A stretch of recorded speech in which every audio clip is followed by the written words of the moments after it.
Why would one side of the brake light stop working, but all other lights still work normally, even after replacing the bulb with a new one?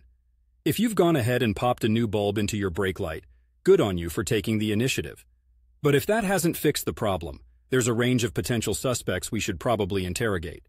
First off, let's consider a common perpetrator, the fuse. Each light on your car may be on its own circuit, with its own fuse. If a fuse blows, it can take down one light without affecting the others. So, check your fuse box. The manual should give you a roadmap. Next up, it's possible we've got an issue with the brake light socket itself. You might be dealing with corrosion or damage inside the socket that's causing a poor connection. And no matter how new the bulb is, if it can't get a good connection to the power, it's like trying to fill a cup with a hole at the bottom. We also can't ignore the wiring, the unsung hero of your car's electrical system. It could be that somewhere between the brake light switch and the non-functioning light, there's a damaged wire.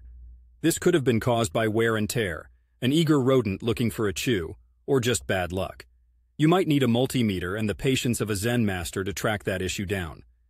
And let's not forget the brake light switch. If only one side is out, it's not the most likely culprit, but stranger things have happened.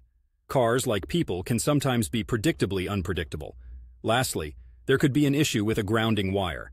Good grounds are critical in an electrical system, and if one's gone bad, it could be causing incomplete circuits, like trying to run a marathon with one shoe on. In any case, remember the importance of brake lights. They are like the blaring horn section in the orchestra of road safety. Without them, the symphony of driving can quickly turn into cacophony.